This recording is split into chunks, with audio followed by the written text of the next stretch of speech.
Professor, eu queria compreender com o senhor sobre as popularidades de gestores quando estão sentados em cadeiras no meio de uma guerra. Por exemplo, no período de pandemia, a doença chegou para todo mundo e aí quem estava sentado numa cadeira de poder teve de se virar. Isso mexe com popularidade, você tem de tomar boas decisões e aí o público vai gostando ou não disso.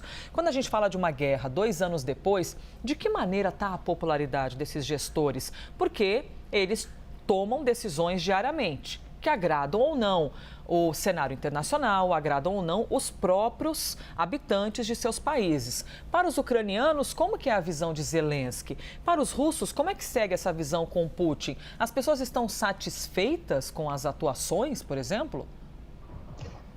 Elisa, o que se pensa do Putin dentro da Rússia é muito controverso, porque a Rússia é uma ditadura. Vai ter eleições no dia 17 de março, mas as pessoas não têm liberdade para falar o que pensam.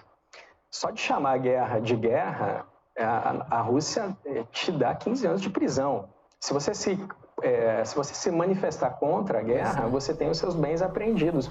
Ou pessoas cometem suicídios, né? E, professor, eles chamam de operação militar especial, é assim que os russos chamam, né? Eles não chamam de guerra, e não pode chamar de guerra. 15 anos de prisão. Dentro da Ucrânia, o apoio para o Zelensky ele continua elevado. As pesquisas dão um apoio grande para o Zelensky. As pessoas criticam muito o Zelensky, mas o Zelensky foi o presidente ucraniano que se elegeu com a maior margem de votos na história. Se elegeu com 73% dos votos. E existe um apoio grande para ele ainda, embora algumas medidas que ele tenha anunciado sejam impopulares, como, por exemplo, convocar mais 500 mil reservistas. É impopular. Nesse momento, homens de 50, 60 anos estão de sobreaviso para a convocação para a guerra na Ucrânia. Então, a Ucrânia sofre por causa dessas questões de falta de munição, falta de contingente. O tempo nesta guerra favorece a Rússia. A Rússia espera que o apoio internacional para a Ucrânia se reduza, respondendo um pouco a sua pergunta sobre como os líderes mundiais veem isso. Mas veja, por exemplo, a Polônia, Elisa, já anunciou que se a Ucrânia cair, a Polônia irá para a guerra contra a Rússia. A Polônia tem trauma, né, com os russos. A Polônia passou 4 anos sobre a dominação nazista e depois 5 décadas sobre a dominação dos comunistas.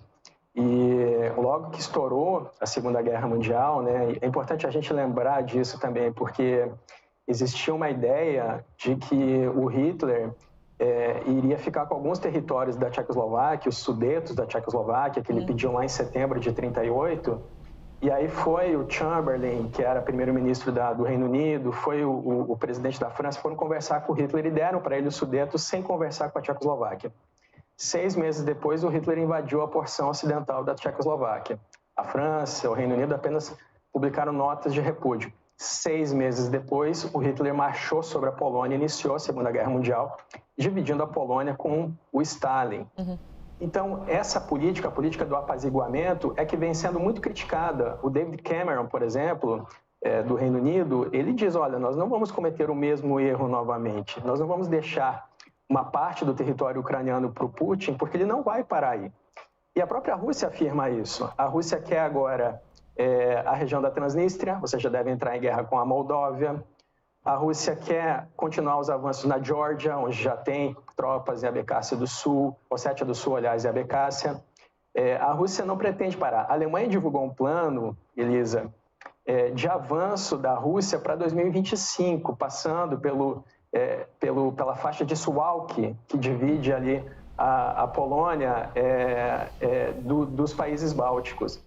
E aí seria uma guerra que poderia envolver a OTAN. Ou seja, a gente não deve imaginar que se a guerra na Ucrânia terminasse hoje, com as linhas congeladas, ou com um acordo em que a Ucrânia ingresse na União Europeia ou algo assim, a gente não deve imaginar que essa guerra terminaria assim, porque o Reino Unido se prepara para uma guerra, aumenta a mobilização para os próximos 3 anos, a Alemanha também, a Polônia também, os países bálticos também. Existe uma mobilização internacional para o que deve acontecer após a Ucrânia, Elisa.